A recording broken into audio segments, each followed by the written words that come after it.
Tariff chaos continues as minutes ago Donald Trump changed his mind and announced he was delaying tariffs on Mexico by 1 month.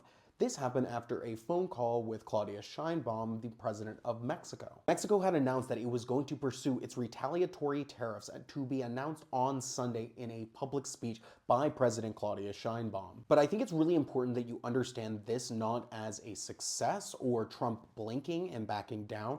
No, we have to understand that this is itself a tactic to create more instability and chaos for both Canada and Mexico. We need to understand what is happening right now is Trump is trying to destabilize his neighbors. He has already talked about annexing Canada. People that work in his government have already said repeatedly, including in Project 2025, that they do not consider Mexico to be a sovereign state because of its political instability. Now, there's a big difference between Mexico having a problem with cartels and Mexico no longer having sovereignty. And this is a big problem, and you need to understand it from this vantage point. Further, it's really important to understand now that Mexico made huge efforts to change Trump's mind before the tariffs were imposed. Claudia Sheinbaum sent dozens of cartel leaders to the U.S. to be tried in U.S. courts. She also dispatched thousands of National Guard troops, both to the state of Sinaloa to go after drug traffickers. This is the hub of fentanyl production and trafficking. She also sent thousands more soldiers to the U.S.-Mexican border, which led to a plunge in the number of illegal crossings. She has also led to a massive crackdown on illegal drug laboratories, hundreds of them across the country. And Trump reiterated that he still plans to have more global tariffs on April 2nd. Even Trump has dropped the line about it being just about fentanyl and migration, and we see the real truth of what he wants. What they have to do is build their car plants, frankly, and other things in the United States, in which case they have no tariffs. The head of the Chamber of Commerce in Mexico City said, "It is extremely disappointing and frustrating. The United States broke their word and it dictates the future of our commercial relationship. It is time for us to look to other regions." Claudia Sheinbaum has been praised for keeping a cool head, and her approval rating has skyrocketed since.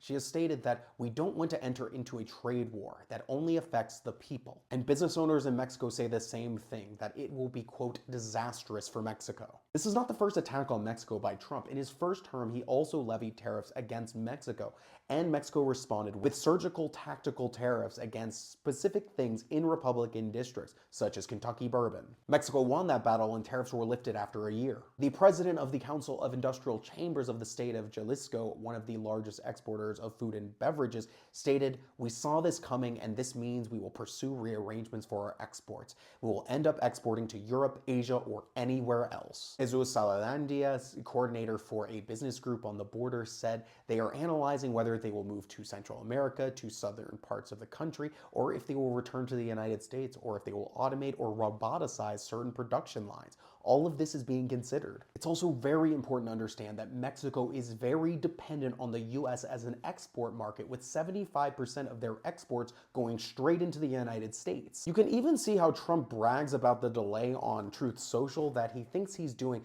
President Sheinbaum a favor out of respect. And simultaneously, he continues to insult Canada and spread conspiracy theories about Canada and their Prime Minister Justin Trudeau. He's specifically trying to spread an election conspiracy identical to what he's saying about Ukraine, that Justin Trudeau, for some reason, is trying to stay in power, which is absurd because literally his political party's party congress is on Sunday and he won't even be the Liberal Party leader anymore, and there will be automatically a new prime minister. And it's not just him pushing this. Other people on his White House staff are doing the same conspiracy theory about Canada. And he continues to call him Governor Trudeau. The Canadian government, their foreign minister, and Justin Trudeau both take the threat of annexation seriously and do not see any other reason for what Donald Trump is doing, because he is completely lying about his reason for doing every part of his tariffs against Canada. But ultimately, it's just about this.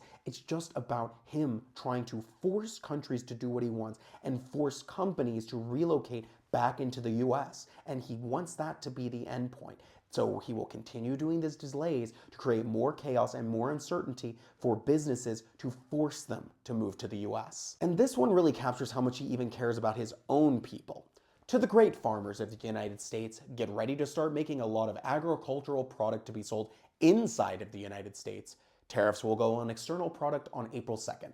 Have fun! These cuts and carve-outs for Mexico and Canada are only attempts for Donald Trump to placate people within the US who are angry at him for the tariffs.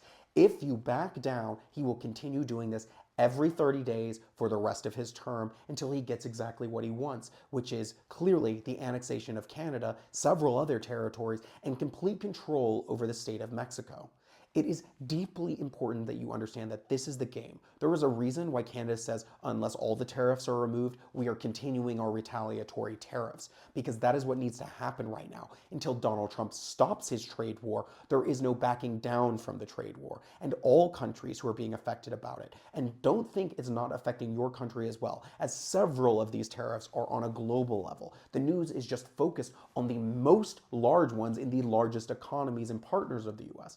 But as they continue to roll out, because our prices operate on a global market, it will affect every place and everywhere. And on April 2nd, it gets a whole lot worse. So come together, tell your politicians to be serious about retaliatory tariffs, and even at this point, sanctioning the United States.